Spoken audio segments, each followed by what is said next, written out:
अपने पसंदीदा शो के फुल एपिसोड देखने के लिए अभी डाउनलोड करें Dangal play app. I am really sorry. वो क्या है ना कि जब से आराधना की वजह से विनायक की जान को खतरा हुआ है, तब से ना मुझे इस लड़की से डर लगने लगा है सच में। इसकी लापरवाही की वजह से ये कुछ और ना कर दे, इसलिए मैं हमेशा टेंशन में रहती हूँ। आई एम रियली सॉरी, पर आप एटलीस्ट दवाई तो लगा लो ना। MD please.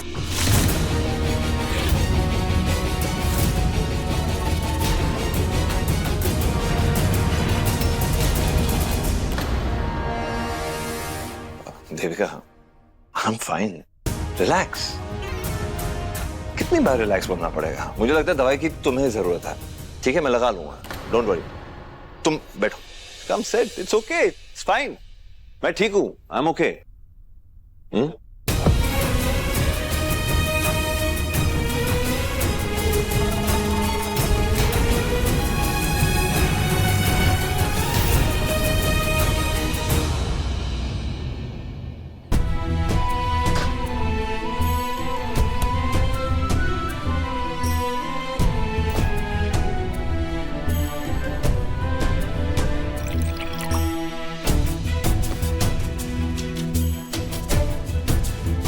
विनायक की दूध की बोतल कहाँ रख दी मैंने?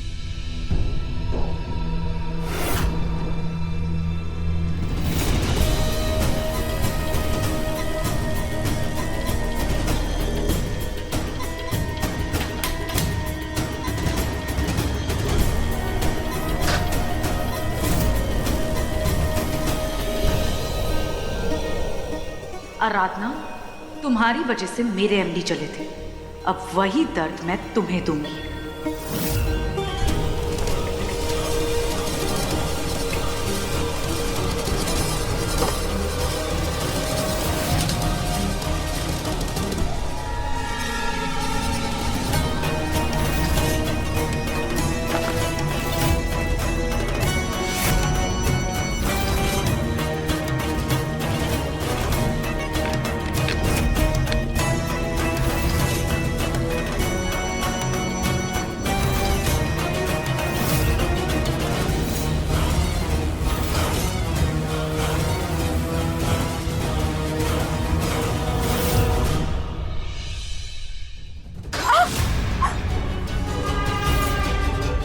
हे भगवान, चंदा दीदी ये कैसे हो गया? ये पति ने किसे गरम किया?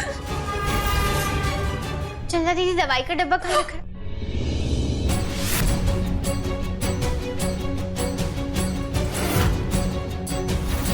मैंने तो ठंडा दूध रखा था, बाहर से गरम किसने किया? बहुत जल रहा था। लेकिन दवाई का डब्बा कहाँ है, बताइए ना।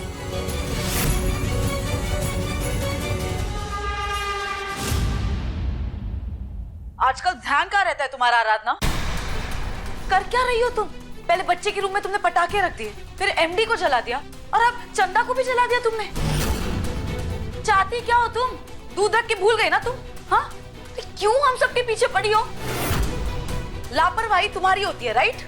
तो चोट भी तुम्हें लगनी चाहिए, पर नहीं, इस घर में ना सबको चोट लग रही है तुम्हारे अलावा।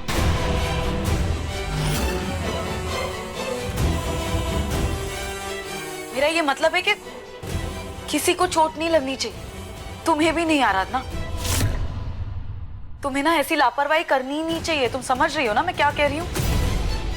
देखो, अगर तुमसे कंट्रोल नहीं होता है ना, तो तुम जाके अपने रूम में बैठ जाओ, दरवाजा बंद करके। पर प्लीज हम सबको बख्श दो आराधना। तुम्हारी इस लापरवाही की वजह से ना इस घर में किसी का बड़ा नुकसान हो जाएगा, मैं कह रही हूँ।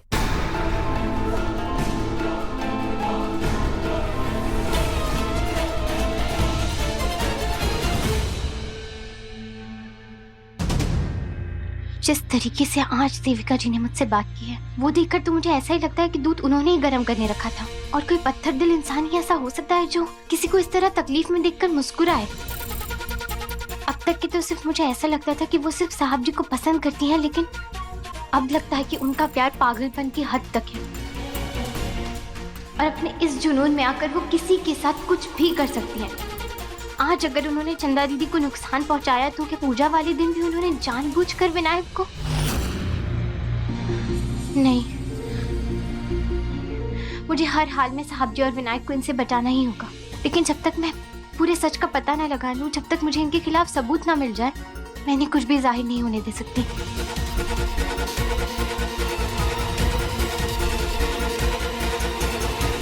इससे पहले कि देविका जी को शक हो, मैं ये कार्ड संदूक में जाकर रख देती हूँ।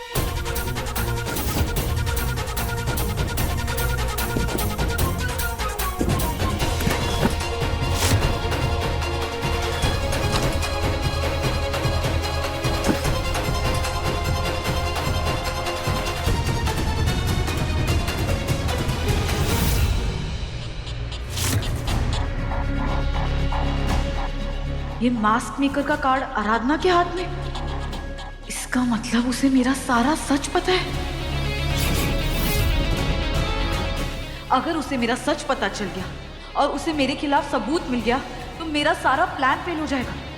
मुझे जानना होगा कि उसे क्या पता है। आपने यहाँ आने की तकलीफ क्यों की? उस दिन की तरह मुझे घर बुला लिया होता, मैं आ जाता। मैंने क्यों बुलाया आपको? कल फोन किया तो था आपने। मैंने फोन किया था? आपने मेरी आवाज सुनी थी क्या? हाँ, थोड़ी बहुत। आपने कहा था कि घर आ जाओ, मिलना है, तो मैं आ गया था मिलने, पर आप नहीं मिली थी। हाँ, वो मैं बिजी थी, पर आप किसी से मिले थे क्या?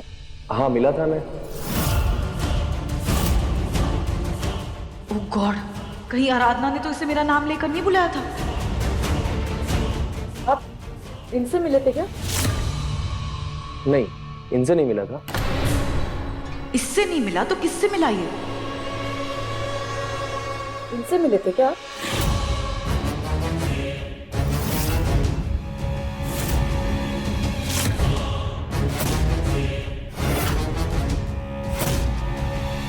इनसे ही मिला था। और ये कह रही थी कि ये आपकी रिश्तेदार भी है। और आप दोनों के बीच कुछ बात हुई थी क्या? कुछ खास नहीं, बस मैंने उन्हें बताया कि मैंने आपके लिए मास्क बनाया था। इसका मतलब आराधना को मुझ पर शक था। उसने इसे बुलाया, लेकिन इससे मिली मेनका दीदी। वो जानती है कि मैं दामिनी बनकर घर आई थी। अब जस्ट एक्सक्यूज मी।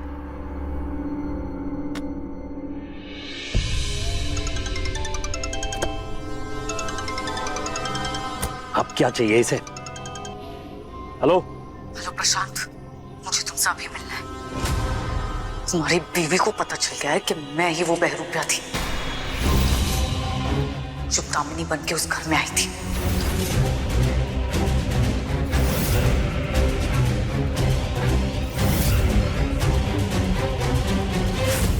देविका, देवी, वैसे हद है ना तुम्हारी। या ऐसे हड़बड़ाहट में मुझे बुलाने की क्या जरूरत थी? हाँ, क्या पता चल गया मेनका को? यही ना कि तुमने दामिनी का मास्क बनवाया। पता चल गया तो क्या फर्क पड़ गया? सच बाहर आया तो? अरे कोई सच बाहर नहीं आ रहा है। उस मास्क मेकर से क्या ही पता चल गया होगा उसे? अरे ऐसे बहुत लोग मास्क बनवाते हैं। कह देना तुम वो मकर संक्रांति पे घर वालों के लिए एक सरप्राइज प्लान कर रही हो, दामिनी की याद में बस तुम एक प्ले करने वाली हो। अरे उसे थोड़ी ना पता है कि तुम दामिनी बनकर घर पर गई थी उसका मास्क पहनकर। उसके पास कोई सबूत है इस बात का? उसे दूर दूर तक अंदाजा नहीं है कि दामिनी कभी घर पर वापस आई ही नहीं थी। उसकी जगह तुम दामिनी बनकर घर पर गई थी। उसे इस बात का दूर दूर तक अंदाजा नहीं है कि दामिनी का कभी दोबारा मर्डर हुआ ही नहीं। इनफैक्ट हम दोनों ने उसके मर्डर की नकली प्लानिंग की थी। और वो उस दिन जो खाई में गिरी थी वो दामिनी नहीं तुम थी, और मैंने हार्नेस की मदद से तुम्हें बचा लिया था और तुम्हारी जगह एक लावारिस लाश को घर पर भेज दिया था। उसे कैसे पता चलेगा कि ये मेरा और तुम्हारा प्लान था और तुम उस प्लान की मदद से माधव की जिंदगी में अपनी जगह बनाना चाहती थी और मैं अपना एक मकसद पूरा करना चाहता था। उसे अंदाजा भी नहीं है कि हम लोगों का प्लान क्या था और आगे हम लोग क्या प्लान करने वाले हैं। प्लीज थोड़ा रिलैक्स करो और मुझे भी बख्शो। फालतू में ऐसे बुला के मेरा टाइम मत वेस्ट करना अगली बार।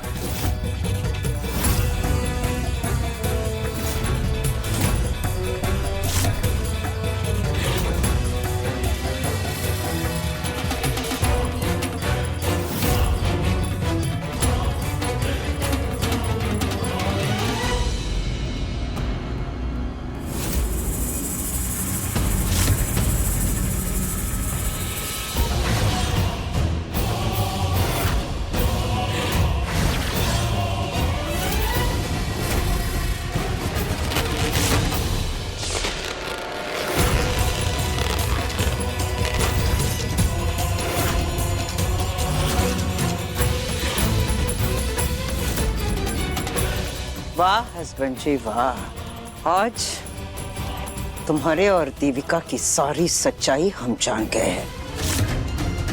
तुम्हें क्या लगता है प्रशांत, किसी बाहर वाले के साथ हाथ मिलाकर तुम प्लान करोगे और तुम्हारी पत्नी मेनका को इसके बारे में कुछ पता भी नहीं चलेगा? खासकर अगर वो बाहर वाला हमारे परिवार को बर्बाद करना चाहता हो।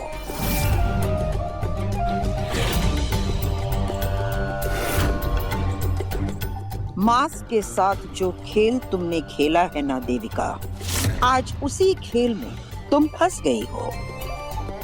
तुम्हारा ही मास्क बनवाकर प्रशांत के मुंह से हमने सारा सच उगलवा लिया है।